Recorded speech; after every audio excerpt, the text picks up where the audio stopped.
첫 번째 우리 주시는 말씀은 하나님의 말씀은 살아있다, 그렇게 말씀해요. 오죽하면 사람들이 어떤 현장성, 역사성, 거기에서 어떤 배움을 위해서 뭐라고 말을 하고 뭐라고 책을 쓰고 뭐라고 영화를 만들어 가면요, 박물관은 살아있다 이들 말 하잖아요.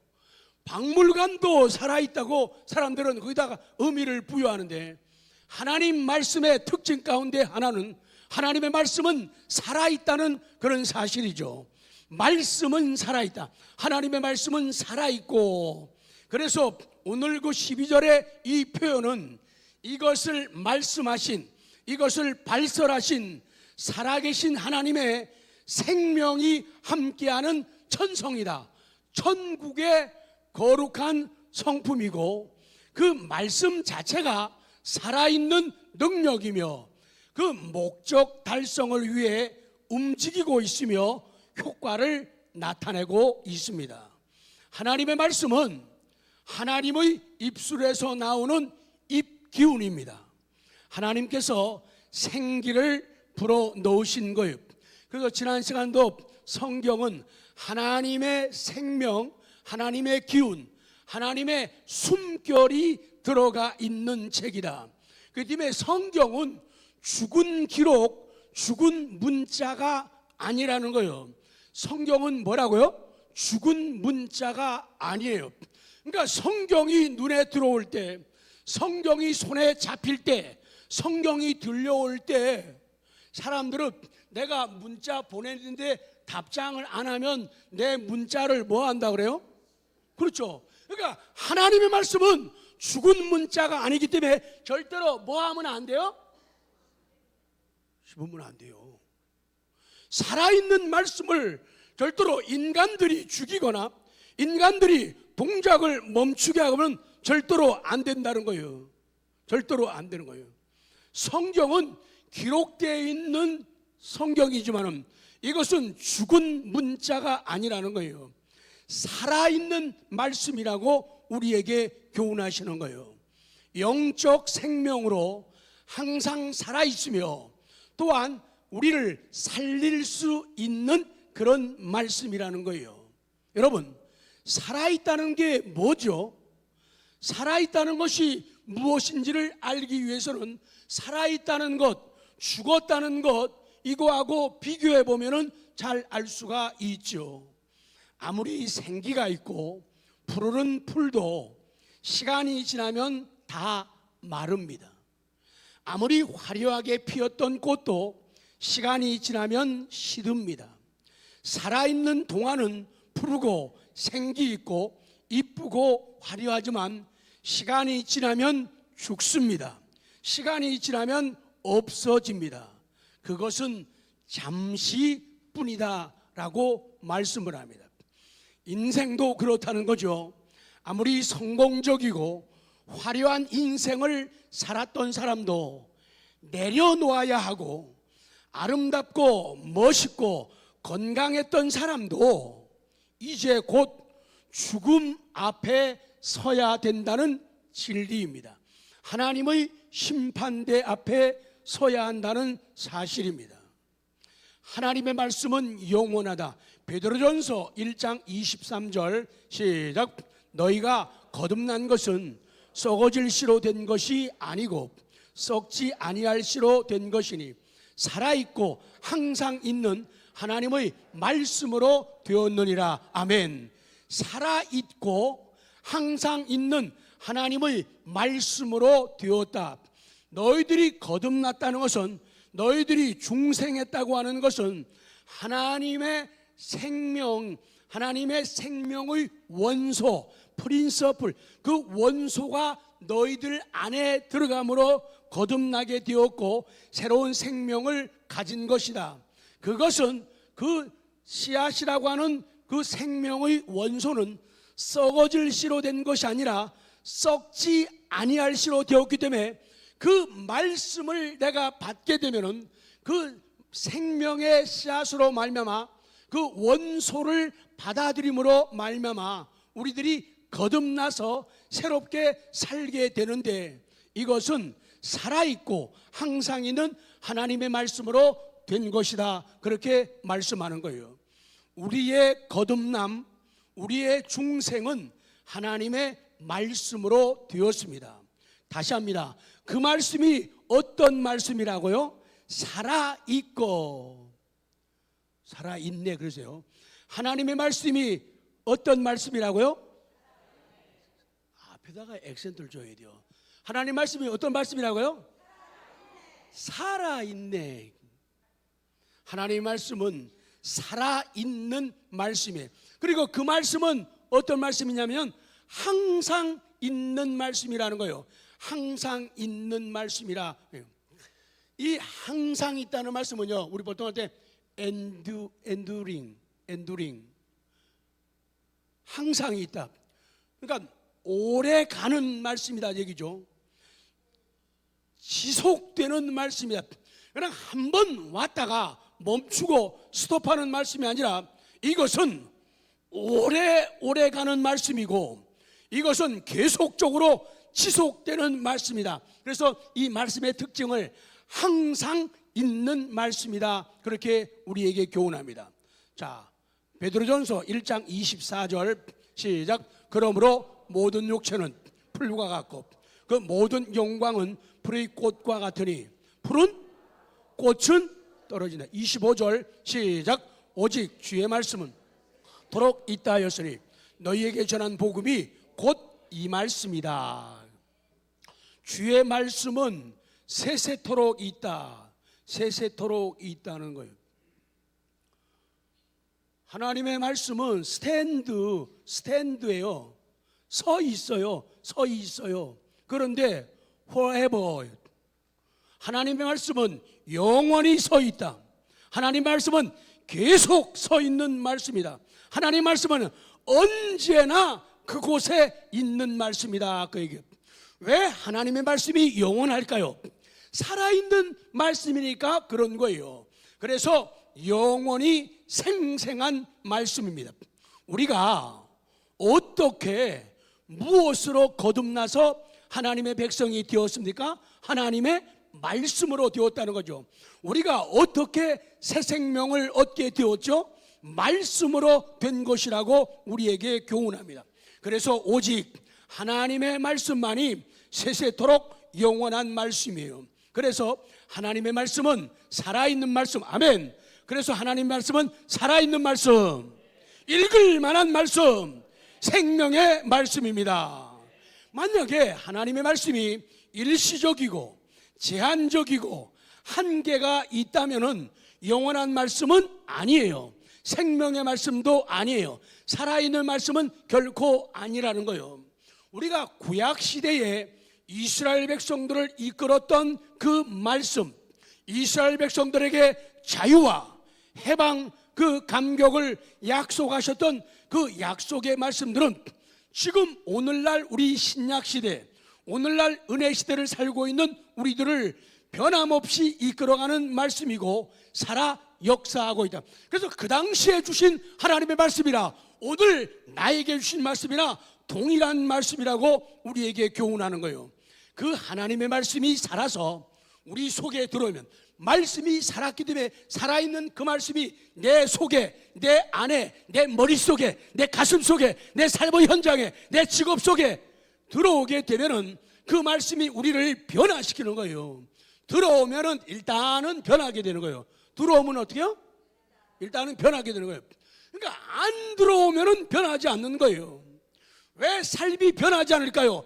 말씀이 안 들어오기 때문에, 말씀이 입술에만 있기 때문이에요. 말씀이 귓가에만 있기 때문이에요. 말씀이 책에만 죽은 문자처럼 적혀 있기 때문이에요. 근데 그 생명의 말씀, 살아있는 말씀이 내 속에 들어오게 되면 그 말씀이 나를 변화시킵니다. 나를 새롭게 합니다. 내게 새로운 힘을 공급하는 거예요. 나를 살게 해준다. 그러면 말씀에 대한 태도, 말씀에 대한 자세가 얼마나 소중한지를 우리에게 말씀해요.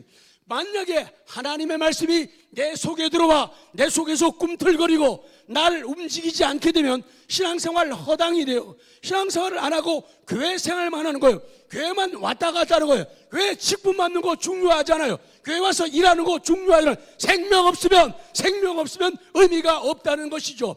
생명을 얻기 위해서 어떨 때는 일도 그만둬야 돼요. 생명을 얻기 위해서는 일도 직분도 내놓아야 할 때가 있어요. 그것 때문에 거창스럽게 되고, 그것 때문에 교만해지고, 그것 때문에 무너지고, 그것 때문에 망가지는 사건들이 이 땅에 너무도 많이 있기 때문에요. 말씀이 내 안에 들어오면 나를 변하게. 여러분 왜 그렇게 변했냐고 물어봐요. 옆에 당신은 왜 그렇게 많이 변했어? 그러면은 말씀 때문이지. 자, 실습이 더 중요해요. 어떻게 그렇게 많이 변했어요? 말씀 때문이지. 시작. 방향 바꿨어요. 어떻게 그렇게 많이 변했어요? 시작. 내가 맨 처음에 당신을 만난 날 추운 겨울이었지. 아니, 처음 만난 날 되게 더운 여름이었지. 그때는 당신 진짜 웃겼다. 별 볼 일 없었다. 그런데 시간 지나면서 보니까 하나님의 말씀이 당신 영혼 속에, 삶 속에 들어갈 때 엄청 변하고 달라졌어. 지금 보니까 당신 진짜 너무 많이 아름답게 변하고 달라졌어. 하나 둘 셋 와우. 하나 둘 셋. 변할까 봐 겁먹느냐? 저 와우로 그렇게 가난하게 합니까? 진짜 많이 변했어요. 시작. 진짜 많이 변했어요. 생명, 살아있는 말씀이, 항상 있는 말씀이 내 안에 들어오면 변하지 않고는 견딜 수 없는 거예요. 해 속에서 꿈틀꿈틀거리는 거예요. 견딜 수 없어요. 견딜 수 없어요. 주체할 수가 없어지는 거예요. 그러니까 사람이 달라지게 되는 거예요. 새로운 목표를 가지는 거예요. 새로운 꿈과 비전 가지는 거예요. 그래서 안 했던 일도 하게 되고 안 가봤던 것도 가보게 되는 그런 사람으로 변하고 달라진다, 그 말씀이에요. 마지막입니다. 지금 하나님 말씀은 첫째 뭐라 그랬죠? 살아있는 말씀. 이거 잊어버리면 집에 안 보내요. 첫 번째 하나님 말씀 뭐예요? 살아있는 말씀입니다. 이거 잊어버려요. 살아있는 리빙이에요. 리빙 마트는 잘 가시면서 말이에요. 살아있는 말씀, 리빙 살아있는 말씀이요. 두 번째, 마지막, 하나님 말씀은 뭐가 있다고요? 활력이 있다. 옛날에는 운동력이라 그랬죠. 지금 하나님의 말씀은 활력이 있다는 거예요. 오늘 말씀 활력이 있다. 차, 그런 비슷한 차 있죠. 뭐죠? 액티온. 그게 다 거기서 나온 말들이에요. 액티온. 오늘 속에서 하나님의 말씀은 활력이 있다. 액티브. 시작. 액티브. 활동적인, 또 적극적인, 또 활발한, 왕성한, 그런 말이죠. 또 다르게 쓸 때는 능동태라고 하는 말도 액티브라고 그러죠. 어떻게 잘하냐고요? 적어왔죠. 그러니까 하나님의 말씀은요, 활력이 있는 말씀이에요. 하나님의 말씀은 뭐가 있다고요? 액티브. 하나님의 말씀은 활력이 있는 말씀이에요. 뭐라고요? 액티브가 있는. 하나님의 말씀은 액티브가 있는 말씀이에요. 뭐라고요? 활력이 있는 말씀이라는 얘기예요. 그래서 말씀이 들어오면은 가만히 있어. 왜? 살아있는 말씀이고 활력이 있어가지고 이 말씀이 활동적이에요. 가만히 있고는 견딜 수가 없는 거예요. 생명이 들어왔으니까요. 하나님의 말씀은 활력이 있어요. 적극적인 말씀이에요. 그래서 죽은 사람을 살게 하고, 병든 사람을 고치고, 가난한 자를 부욕케 하고, 재미없는 사람을 재미있게 만드는 활력이 있는 것이 하나님의 말씀의 특징이라, 그 말이에요. 그렇습니다. 하나님의 말씀은 활력이 있습니다. 아멘. 하나님의 말씀은 활력이 있습니다. 말씀은 운동력이 있습니다. 하나님 말씀은 에너지가 있습니다. 하나님 말씀은 힘이 있어요. 능력이 있어요. 그래서 활력이 있다는 것은 간단하게 하면 하나님 말씀 활력이 있다면 힘이 있단 말이죠. 하나님 말씀은 능력이 있다, 그 말이에요. 그런데 하나님 말씀을 그냥 덮어만 놓고 있으면 안 된다는 거예요. 말씀을 읽어야 됩니다. 말씀을 먹어야 됩니다. 말씀을 마셔야 돼요. 말씀을 실천해야 돼요. 말씀을 생활 속에 적용을 시켜야지 그 활력이 나타나고 활력을 맛볼 수가 있다, 그 말씀을 주시는 거예요. 하나님의 말씀은 활동적입니다. 실제 능력은 말씀이 주장하는 권세만큼이나 크다. 이거 아주 중요합니다. 실제 능력은, 읽어요. 시작. 실제 능력은, 그럼 하나님만이 가지신 실제적인 능력은 말씀이 주장하는 권세만큼이나, 말씀의 권세가 크다는 것은 하나님의 능력이 크다, 그 말씀을 주고 계시는 거예요. 우리에게 최고의 능력입니다. 영적 세계에서의 말씀은 세계의 사상을 지배합니다. 그래서 정상적인 사람들, 배운 사람들은, 지식 있는 사람들, 지인들은, 지자들은 모두가 이 하나님 말씀 앞에 굴복하는 거예요. 정말로 가졌다고 말하는 사람들은 정말로 모든 것을 가지신 하나님 앞에 무릎을 꿇고 머리를 숙이게 되는 거예요. 그래서 하나님의 말씀은 우리 개개인에게도 불과 같고 방망이와 같아요. 하나님 말씀이 나 개인에게 뭐와 같다고요? 불과 같다는 거예요. 뭐와 같다고요? 방망이 같다는. 그래서 하나님의 말씀이 나 개인에게 불과 같기 때문에 내 연약함들을 불사르는 거예요. 내 추함들을 불사르는 거예요. 그래서 나를 다시금 타오르게 만들고, 하나님의 말씀이 방망이 같아가지고 내 교만 그러면 여러분이 팍 쳐요. 방망이니까. 하나님 말씀은 내 교만을, 이쪽 줄이 어떻게 제일 잘해요? 이쪽 줄 뒤에 못하네, 세 줄. 하나님의 말씀은 우리 마음속에 교만한 생각들을 팍, 왜? 하나님의 말씀은 방망이니까 그런 거예요. 그렇기 때문에 하나님의 말씀을 받아들인다, 말씀을 먹는다, 말씀을 믿는다는 것은 그 방망이를 우리가 받아들인다는 얘기죠. 하나님의 교훈과 하나님의 지적하심을 받아들인다. 그럴 때 그런 변화들이 나타나게 된다, 그 말씀이에요. 우리 삶에 에너지가 없으면, 힘이 없으면 그 사람은 죽은 사람과 같아요. 그래서 요새는요, 나이 갖고 안 하잖아요. 젊다, 나이 갖고 안 하잖아요. 얼마나 젊은 사고를 가지고 있는가, 얼마나 젊은 기백이 있는가, 얼마나 젊은이답게 진취성이 있고 추진력이 있는가, 그걸 보고 젊었다고 말해요. 아무리 나이가 20대고 30대고 40대까지만 할까요? 50대라 하더라도 정말로 살아있는 하나님의 말씀, 활력이 있는 하나님의 말씀, 활력이 되시는 하나님, 살아계신 하나님을 진실로 믿고 따르지 않으면 그 사람은 젊은이답게 살아갈 수가 없다는 거예요. 정말로 아무런 꿈도 비전도 없는 노인처럼 살아가는 사람들이 많다는 거예요. 근데 우리에게 소망이 되는 것은요, 이제는 100세 시대를 통해서 우리 어른들이 연세가 많으셔도 아주 정정하시잖아요. 그리고 젊은이와 같은 그런 사고를 가지고 사시잖아요. 근데 나 안 돼, 나 못해 그러는 사람들은, 물론 안 되는 일도 있고 못하는 일도 있지만은, 보편적으로 볼 때 본질적으로 안 돼 하면은 안 돼요. 하나님의 말씀은 특징이 아까 살아있는 말씀, 두 번째는 뭐요? 활력이 있다는. 그러니까 말씀이 들어오면은, 아브라함도 나이 100세에 아들을 낳았다. 아브라함도 100세에 아들을 낳았다. 그러니까 하나님의 뜻이 계시면은 우리는 그 어떤 것도 도전할 수가 있고 이를 시도할 수가 충분히 있다는 것이죠. 오순희 권사님은 저보다 요만큼 더 위시지만은 참 요만큼 더 위신데, 요만큼.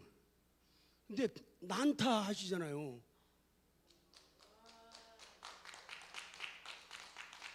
그건 쉬운 일이 아니거든요.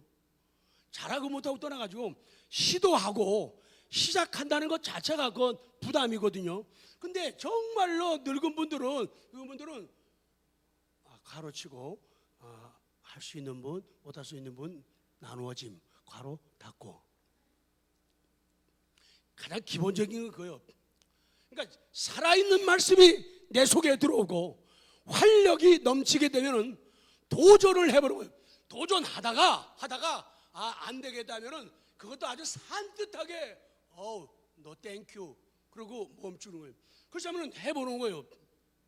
그래서 자꾸 안 된다, 못한다 이런 말 하면은 이미 늙은 거예요. 그 젊은 사람이라도 젊은 사람들이요, 어떤 도전 의식이 없으면요, 하나님의 말씀이 살아있는 말씀인데, 활력을 주는 말씀인데 그 속에서 역사하지 않고 있다는 얘기죠. 그래서 말씀이 역사하도록 우리가 기회를 하나님께 돌려드려야 된다 그 말이죠. 아무리 나이가 들어도 에너지가 있으면은 그 사람은 여전히 힘있게 살아가는 거예요. 연세가 많아도 에너지가 있으면, 뭐가 있으면요, 말씀이 있으면은, 말씀은 첫째 뭐라고요? 살아있다 그러죠. 살아있는 말씀. 두 번째 뭐요? 활력이 있는 말씀이거든요. 그러니 살아있는 말씀이 속에 들어오고 활력 있는 말씀이 들어오니까 사람이 겁이 없어지는 거죠. 한번 해보는 거죠. 부딪혀보는 거죠. 가보는 거죠. 날아보는 거죠. 그러니까 에너지가 있으면 젊게 살아갈 수가 있는 거예요. 우리 육신은 에너지가 필요하듯이 우리 영혼에도 에너지가 필요한 거예요. 그 에너지 공급원이 어디냐? 하나님의 말씀이다. 에너지 공급원이 누구냐? 하나님이시다. 하나님이 주신 그 말씀, 하나님의 계획이 있는 그 말씀은 살아있는 말씀, 뭐라고요? 그리고 활력 있는 말씀이라. 그러니까 말씀 붙잡으면 사람이 도전하는 마음이 생겨나는 거예요. 못해, 없어, 안 돼. 이거는요 다 가난한 이야기예요. 뭐 같은 얘기요? 가난한 얘기예요. 뭐 같은요? 거지 같은.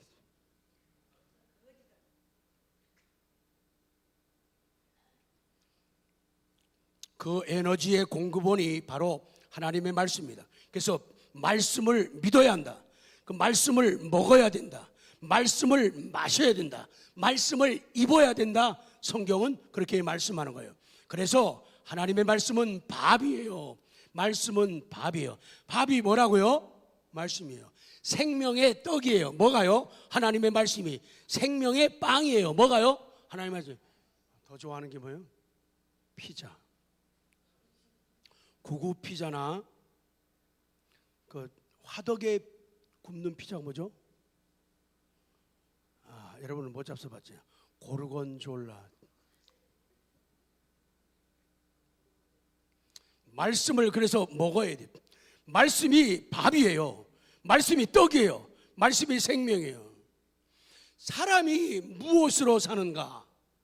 보통 어른들이 옛날에 만약에 밥심으로 산다 그러거든요. 뭘로 사십니까? 밥심, 밥 힘으로 산다는 거예요. 그러니까 말씀의 힘으로 산다 그 얘기예요. 그러니까 하나님의 말씀을 꾸준히 잡수면은, 그리고 넉넉하게 잡수면은 사람이 그 밥심으로, 밥 힘으로 살게 되는 거예요. 오늘 저녁 되게 잡숴봐. 시작.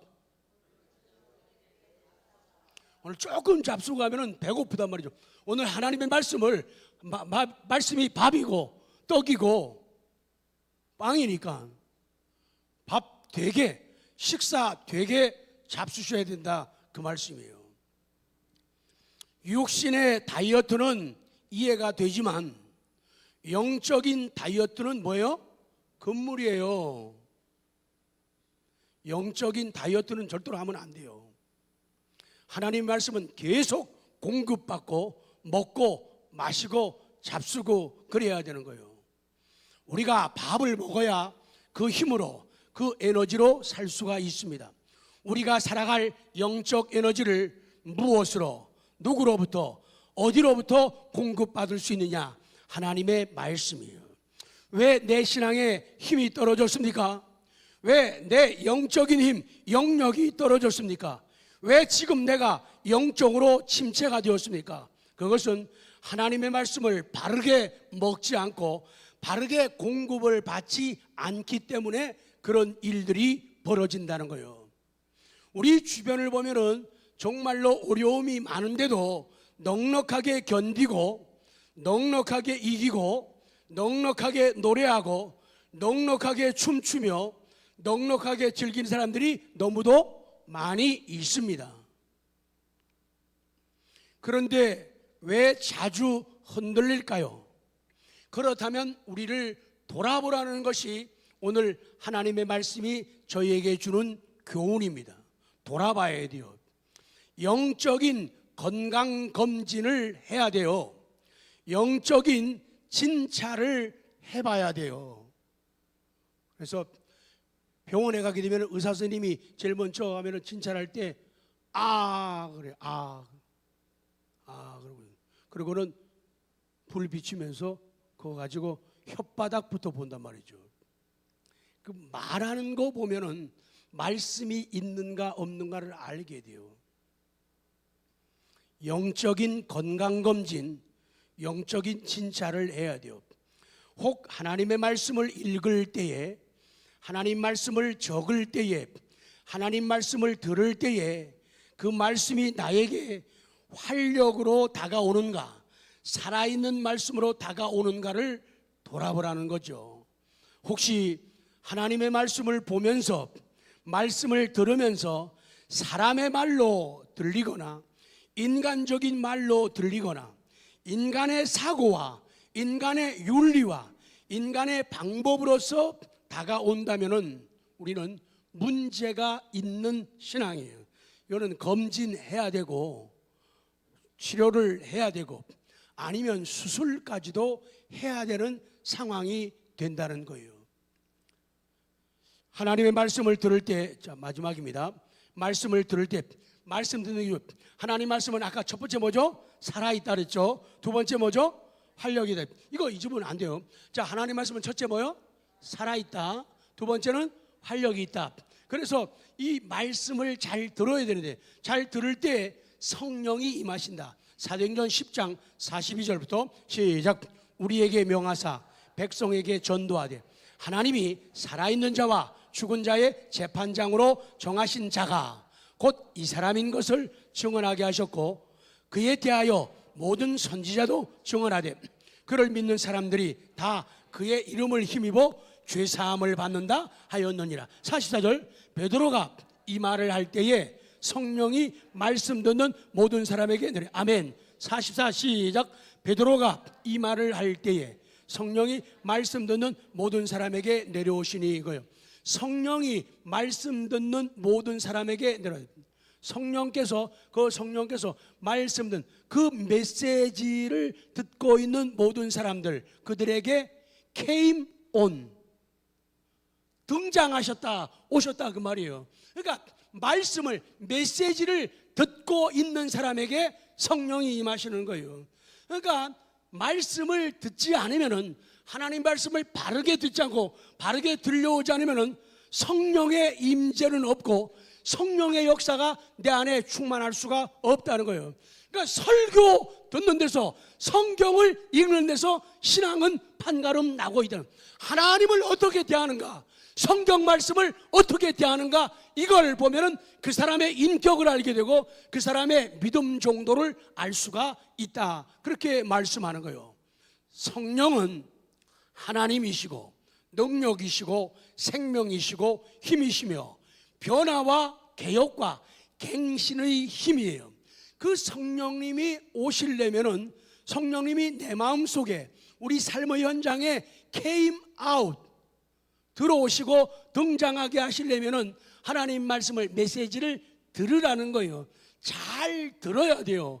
잘 못 들으면은 딴 생각하고 졸거나 자면은 절대로 성령의 임재를 체험할 수가 없다 그 말씀이죠. 복음을 들을 때, 말씀을 들을 때 성령의 인침이 있어요. 우리에게는 복음을 들음으로 오는 유익들이 있는데, 성령님이 오시고 약속의 성령에 의해서 인침을 받고 성령이 교회를 향해서 말씀을 하시는 거예요. 그렇기 때문에 들어야지 그 음성을 들어요. 하나님의 뜻이 무엇인지, 왜 이 시점에 이 말씀을 내게 주실까, 이걸 깨닫게 되는 거예요. 자, 성령의 인침은 성령 세례, 소유, 권리, 확신, 보장, 이런 다양한 의미와 연관되어 있어요. 성령의 인침은 믿은 후의 결과물이 아니에요. 구원의 말씀을 들을 때 시작되는 거예요. 복음이 들려질 때 성령의 인침이 있어야 믿을 수가 있는 거예요.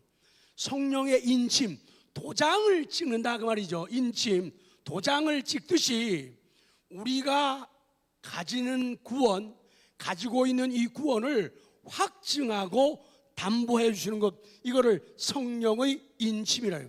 그래서 성령의 인침을 해서 도장을 팍팍 찍어주시게 되면은 확실한 믿음을 갖게 되어지는 겁니다.